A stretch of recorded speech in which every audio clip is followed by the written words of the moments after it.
안녕하세요. 이노캐탈리스트 김동준입니다.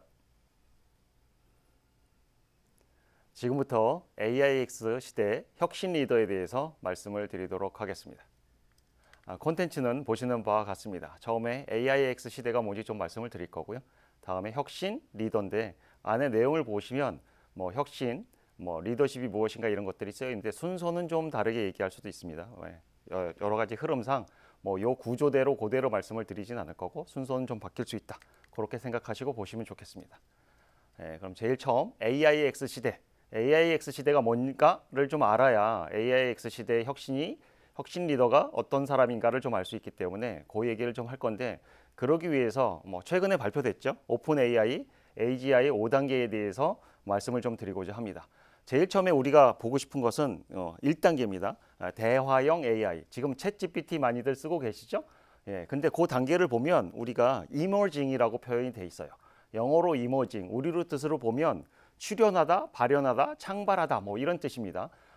그 의미를 좀 생각을 해보면 수면 아래에 뭐가 있는지는 아는데 그것이 무엇인지는 모르는 상태가 emerging 이 정도 되는 겁니다. 그래서 그 뜻을 보면 우리가 일상적인 언어로 AI하고 대화를 할 수 있는 단계, 그 단계가 1단계입니다. 물론 그 전 단계인 0단계는 AI가 없는 단계였겠죠. 그죠? 그 단계에서 이제 여러분들이 슬슬 어디까지 지금 오셨냐 하면 추론 AI까지 왔습니다. 추론 AI의 뜻을 보면 competent 이렇게 써 있죠. 이 얘기는 능력 있는, 경쟁력 있는 이런 의미입니다. 어떤 것과 경쟁하느냐를 좀 살펴보시면 저기 human level problem solving이라고 돼 있어요. 그러니까 우리 인간 정도 수준의 문제 해결을 할 수 있다. 그래서 SNS나 TV 뉴스 같은 데서 많이 보시죠. 어디 MBA나 어디 변호사가 MBA 시험이나 변호사 시험을 보는데 그들보다 굉장히 높은 아이비리그 학생들보다 높은 점수를 땄다. 이런 얘기들 들어보셨을 거예요. 그래서 그 뜻이 명칭이 리즈너즈 이렇게 돼 있습니다. 리즈너가 추론하다라는 뜻이죠. 추리하다, 추론하다라는 뜻이니까. 그러니까 이제 AI가 사람처럼 문제 해결을 할 수 있다. 그런 추론 능력이 생겼다라는 거고 이미 그런 챗봇을 여러분들이 되게 많이 쓰고 계신 줄 알고 있습니다. 근데 그 단계가 좀 더 넘으면 요즘 굉장히 핫한 거죠. 에이전트란 얘기, 에이전틱 AI 이렇게 부르는 것들입니다. 그래서 얘는 단계가 엑스퍼트예요. 그냥 우리 수준으로 푸는 정도가 아니라 어떻다? 전문가 수준으로 풀 수 있는 겁니다. 그래서 뜻을 보면 Systems that take actions 이렇게 돼 있어요. 그래서 아마 신문이나 SNS에서 유튜브에서 많이 보셨을 건데 내가 유럽 여행을 가고 싶어, 동남아 여행을 가고 싶어 라고 얘기를 하면 나의 예산 정도는 어디고 꼭 어디를 들렸으면 좋겠고 요런 몇 가지 정도만 얘기를 하면 스케줄을 짜주죠. 스케줄 짜주는 거는 챗봇 정도의 수준에서 짜줍니다.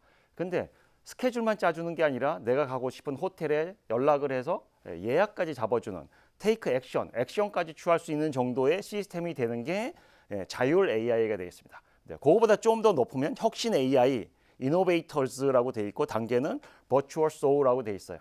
좀 어려운 용어지만 하여튼 대가가 된다는 얘기입니다. 정말 잘해, 마스터 수준이야라고 얘기하고 그 수준이 어느 정도다? 인벤션, 그러니까 발명을 할 수 있는 걸 도와줄 수 있는 수준이 정도가 되는 거다는 거예요. 그러니까 발명이란 게 뭐예요? 여태까지 없었던 거를 새로 만들 수 있는 거예요. 지금까지는 뭐예요? 있었던 거를 잘하는 거죠. 익스퍼트라는 얘기는 누구나 하던 일을 정말 잘하는 사람, 익숙하게 잘하는 사람들을 엑스퍼트라고 얘기하는 거잖아요. 전문가. 근데 혁신 AI 정도가 되면 뭐다? 새로운 일이 생겼는데 그거를 잘할 수 있을 정도의 수준이 된다는 얘기죠. 그런 AI가 탄생하는 거. 그래서 이노베이터즈, 혁신가라는 표현이 붙어 있습니다. 그리고 5단계가 되잖아요. 조직 AI예요. 조직의 일을 할 수 있어요. 슈퍼 휴먼이라고 써 있습니다. 휴먼을 능가하는 거죠. 슈퍼맨이에요. 그냥 과거 표현으로 치면. 근데 요즘에 평등 원칙 때문에 맨, 워먼 구별하지 않고 슈퍼 휴먼이라고 쓴 거죠. 그래서 AI가 뭐를 할 수 있어요? 조직, work of organization, 조직 정도의 수준 일을 얘 혼자 다 한다는 얘기죠. 그래서 유튜브 이런 거 많이 보신 분들은 아시겠지만 에이전트 위에 마스터 에이전트가 있는 거예요. 그래서 브랜딩 잘하는, 마케팅 잘하는 에이전트가 하나 있고 엔지니어링, R&D 잘하는 에이전트가 하나 있고 그 다음에 디자인 잘하는 에이전트가 있고 HR 잘하는 에이전트가 있고 그 위에 이 모든 에이전트들을 총괄하는 총괄 에이전트가 있는 거죠. 제너럴 에이전트가 다 명령을 하는 거예요. 너는 이 일을 이 정도 수준으로 해, 저 정도 수준으로 해 하면서 우리 실제 조직이 움직이는 것처럼 AI들끼리 대화를 해가면서 일을 하는. 그래서 저는 누구하고만 얘기하면 돼요? 그 마스터 에이전트, 총괄 에이전트하고만 얘기하면 됩니다. 그럼 그 친구가 알아서 자기 아래에 있는 전문 엑스퍼트 에이전트들을 다 움직여서 전체적인 일을 할 수 있는 거죠. 이제 여기까지 가는 게 5단계입니다. 그러니까 여러분이 생각을 하실 때 어떻게 생각하시면 돼요? 자율주행 자동차 5단계 뭐 이렇게 진화 발전하는 거하고 똑같다고 생각하시면 돼요. 과거에는 좀 운전 브레이크 밟는 거 알아서 자동으로 서준다든지 이런 수준에서 내가 손을 띄고 있어도 알아서 가는데 내가 지켜는 봐야 돼. 뭐 이 정도가 됐다가도 나중에 완전히 핸들까지 없어지고 알아서 가는 게 자율주행하는 게 5단계잖아요. AI도 그렇게 발전해 가는 시대에 우리는 지금 한 2, 3단계 사이 정도에 있다라고 보시면 되겠죠. 예. 언제 5단계가 올 것 같으세요? 뭐 아무도 알 수 없지만 그렇게 먼 미래는 않을 것이다. 다들 이렇게 예측하고 있는 거죠. 이게 지금 AIX 시대입니다. 이런 시대임에도 불구하고 우리는 뭐가 필요하다? 혁신이 필요하다. 이제 이 말씀을 드리고자 하는 거죠. 예, 그래서 그러면 혁신이 뭔지를 좀 알아봐야겠죠. 영어로는 new ways예요. 예, 번역하면 새로운 방식으로 일한다는 거예요. 새로운 방식인데 어떤 종류의 새로운 방식이냐? 제일 처음에 making money, 돈 버는 방식이 다르다는 거. 두 번째 doing business, 일하는 사업을 하는 방식도 다르다는 거.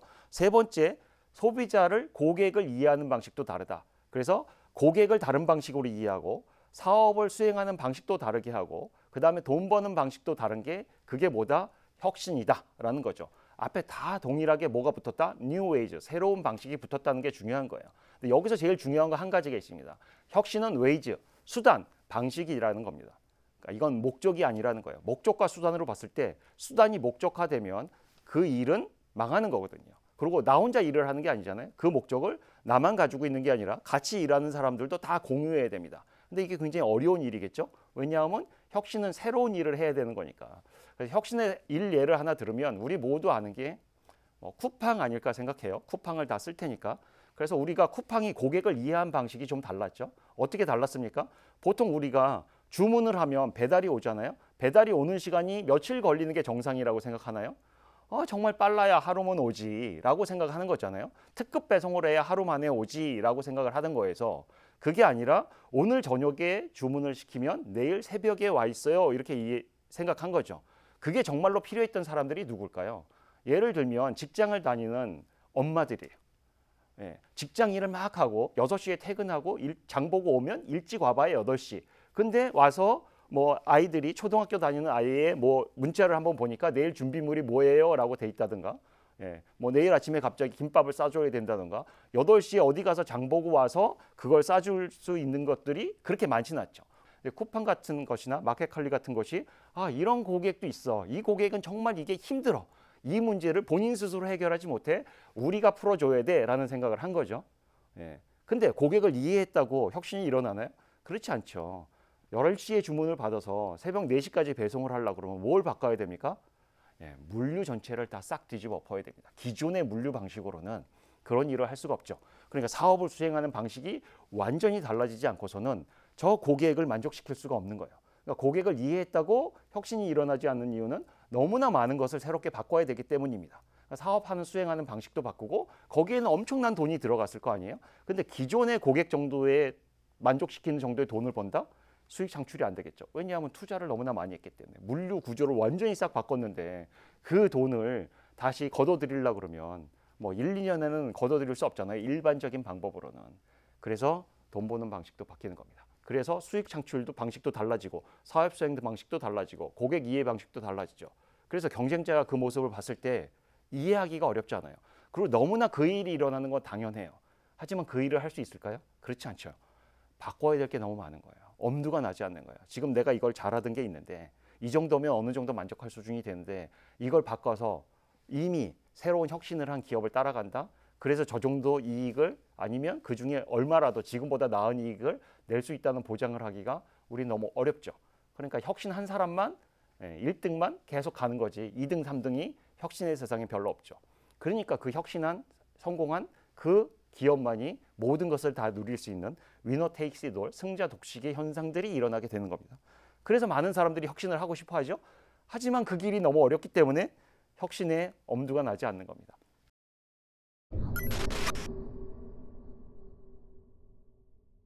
그러면 우리가 궁금한 게 그거죠. 저런 혁신을 하고 싶은데 그런 혁신 리더십은 어디에서 오는가? 이게 되게 궁금하잖아요. 그래서 우리는 많은 사람들이 혁신 리더를 얘기해요. 예, 아마존 얘기도 하고 스티브 잡스 얘기도 하고 이런 혁신 리더가 있어야 이런 혁신이 일어나라고 얘기하는데 우리는 그 정도의 위대한 혁신가가 없잖아요. 그럼 우리는 혁신을 할 수 없을까요? 그 얘기에 대해서 좀 말씀을 드리고 싶은 거예요. 예, 그러기 위해서 우리가 이해해야 될 게 땡땡쉽이라는 겁니다. 리더십 뭐 이런 단어들 많이 쓰시잖아요. 예, 많이 쓰는 게 오너십 아니면 뭐 앙토프레너십 이런 얘기입니다.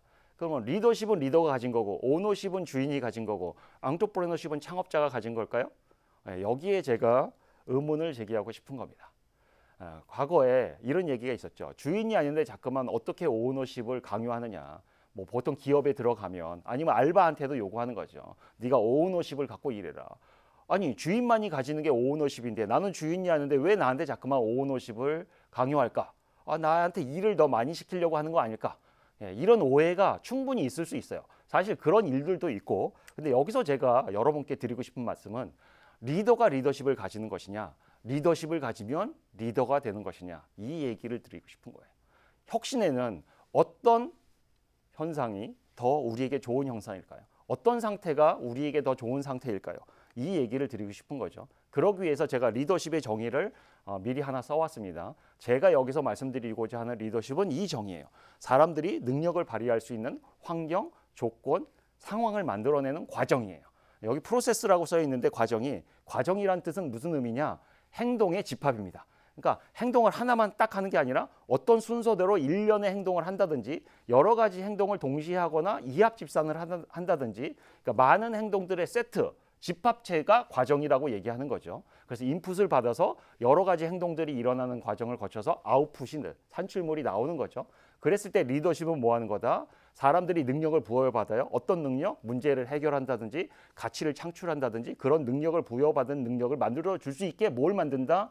환경을 만들어주는 행동을 하는 것을 우리는 리더십이 있다고 얘기하는 거예요. 그러니까 무슨 십이 있다고 얘기할 때는 이 리더라고 하는 특성의 사람이 해야 되는 행동을 하는 것 혹은 그런 태도를 갖는 것 아니면 그런 관계를 갖는 것을 리더십이라고 하는 거죠. 땡땡십이라고 하는 거죠. 그래서 리더십은 이렇게 정의할 수 있습니다.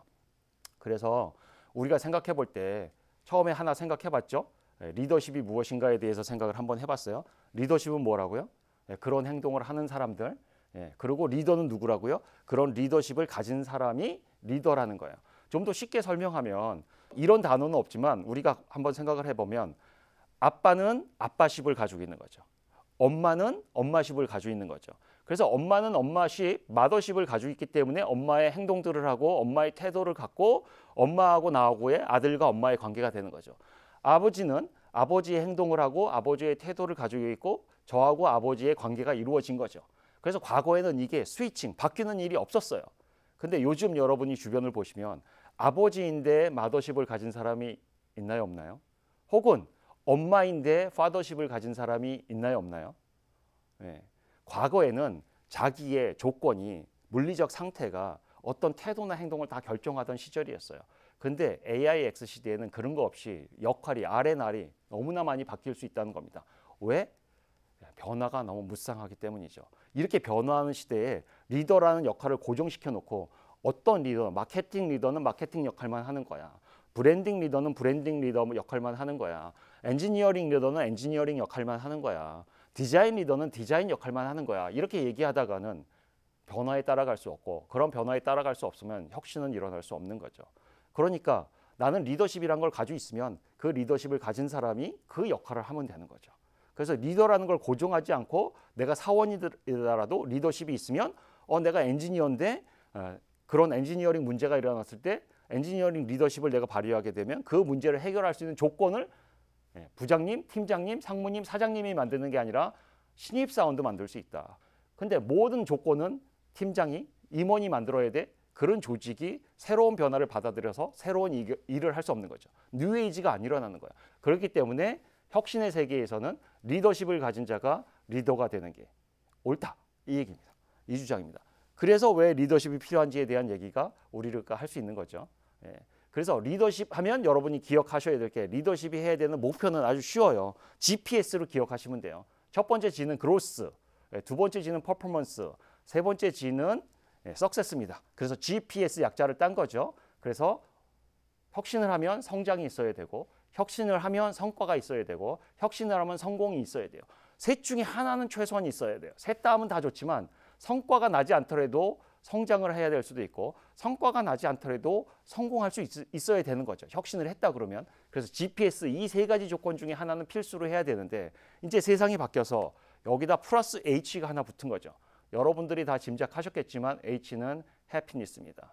과거에는 우리는 일을 하면 행복은 언제 오는 거예요? 일이 끝난 결과. 인내는 쓰고 열매는 달다. 이런 얘기 하는 거잖아요. 그 과정 중에 행복이란 건 없던 시절이 과거의 시절이에요. 근데 AIX 시대, 디지털 트랜스포메이션 시대는 어떤 세대다? 어려운 과정 속에서도 행복한 상태가 공존해야 되는 세대가 굉장히 모순적인 얘기 같지만 어려운 일이 재밌어야 되는 즐거운 일이 돼야 되는 시대가 AIX 시대고 그게 AIX 시대에 필요로 하는 리더십이고 그런 사람이 그런 리더십을 발휘하는 사람이 혁신 리더다. 이렇게 정의할 수 있습니다. 요약할 수 있는 거죠. 그래서 여태까지 다 빌드업 한 거죠. 혁신 리더가 어떤 사람인지를 얘기하기 위한 거예요. 근데 요거를 좀 더 이해를 하기 위해서 솔개우화를 한번 말씀드리고자 합니다. 너무나도 유명한 얘기지만 너무나도 오래전 얘기이기 때문에 들어보지 못하신 분이 계실 것 같아서 솔개우화를 짧게 한번 말씀을 드릴게요. 이건 우화입니다. 사실이 아니에요. 이것 때문에 또 갑론을박이 많은데 우화, 이솝우화처럼 실제 일이 아니에요. 그냥 혁신을 상징적으로 의미하기 위해서 만든 이야기에 불과합니다. 근데 굉장히 깊은 의미가 있기 때문에 여러분께 말씀을 드립니다. 솔개가 20년을 산대요. 근데 20년을 사는데 더 살 수 있는 방법이 있대요.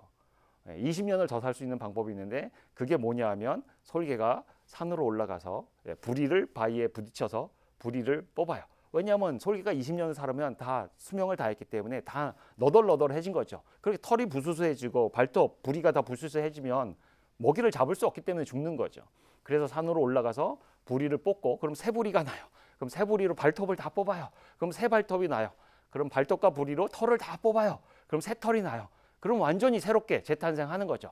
그럼 다시 빠른 속도로 먹이를 잡을 수 있다는 거예요. 이게 솔개우화예요. 근데 이게 혁신하고 무슨 상관이 있느냐? 많은 사람들이 생각하는 그렇게 혁신은 고통스러운 일이야. 그래서 혁신의 혁이 가죽혁자잖아요. 모피하고는 다릅니다. 털이 있는 게 아니라 털을 다 뽑고 그래서 털이 없는 그런 상태. 그래서 우리가 과거 벨트를 혁대 이렇게 얘기하죠. 그게 가죽혁자예요. 그런 엄청난 과정을 거쳐야 좋은 가치가 탄생을 한다라는 의미예요. 그 혁자, 그런 고통스러운 일을 해서 새로워지는 거예요.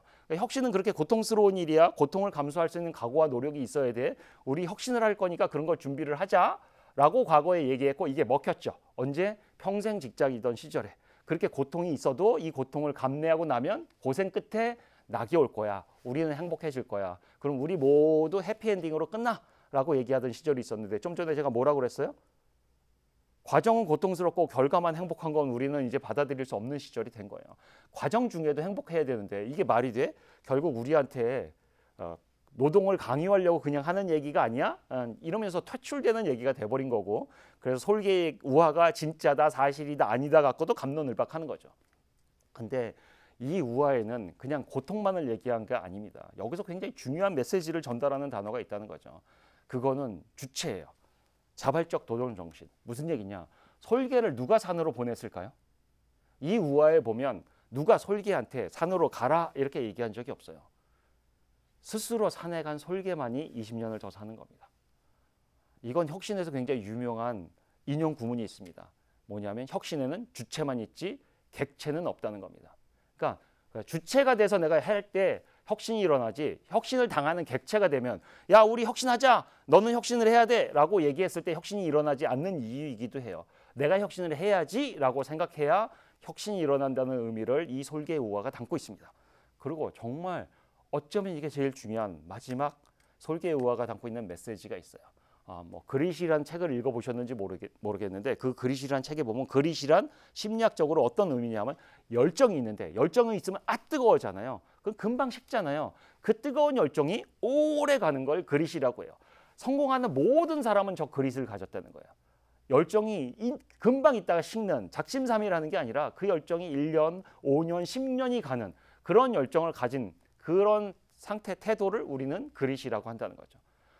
솔개는 발톱도 뽑고 부리도 뽑고 털도 하나하나 다 뽑는 그 고통의 과정을 감내할 수 있는 그릇이 있었던 거죠. 그것을 주체적으로 할 수 있었던 거죠. 그러니까 혁신이라는 건 뭐다? 이 고통과 주체와 그릇, 이 삼박자가 만났을 때 혁신이 일어날 수 있다라는 겁니다.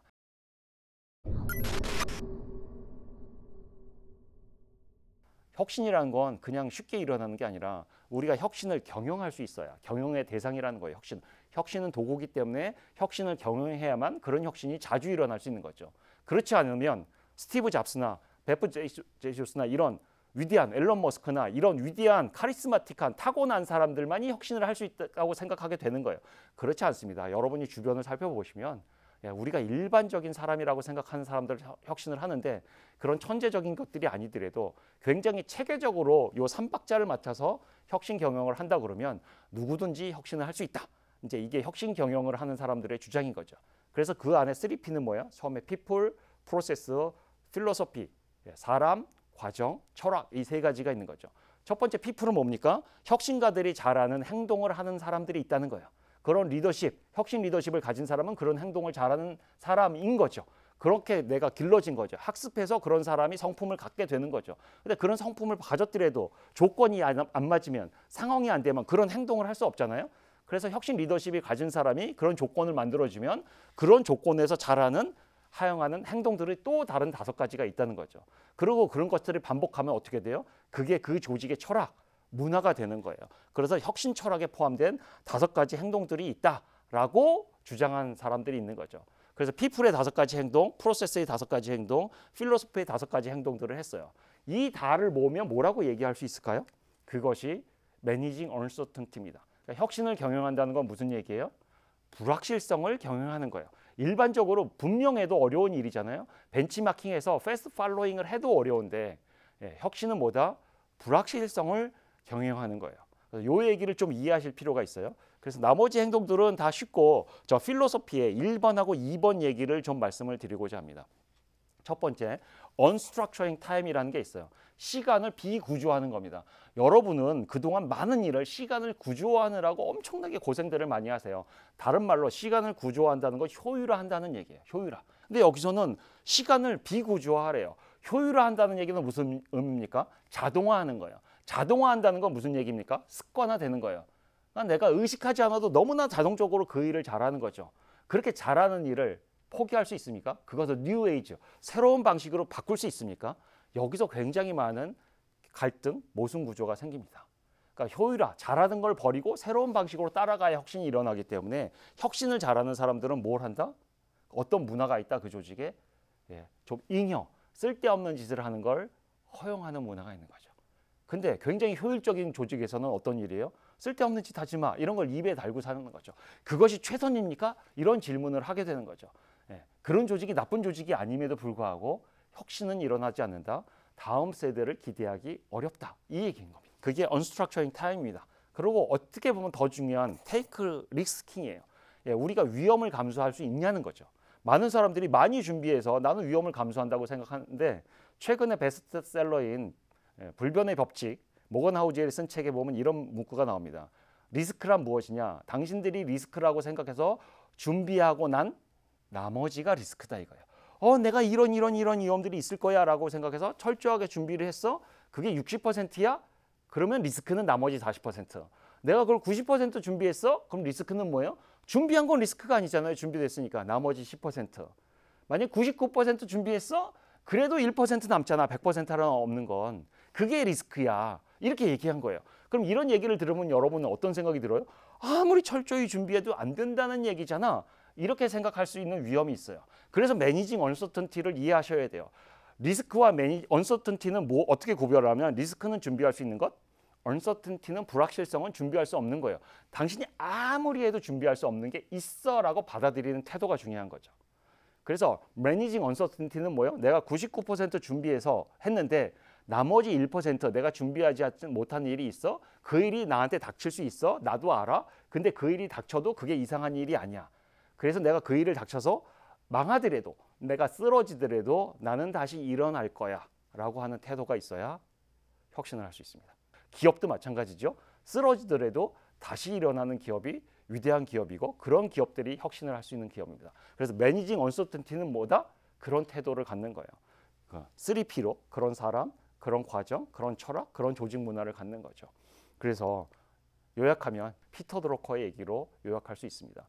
미래가 실현되도록, 지금 없던 미래가, 새로운 미래가 현실이 되도록 하기 위해서는 어떤 천재, 굉장히 효율화시키고 대단한 일을 하는 사람이 필요한 것이 아니라 지금 얘기하는 넘어지면 일어나고 넘어지면 일어나는데 우리가 새로운 방식으로 그걸 끊임없이 시도하는 고된 작업이 있을 때 혁신이 일어난다.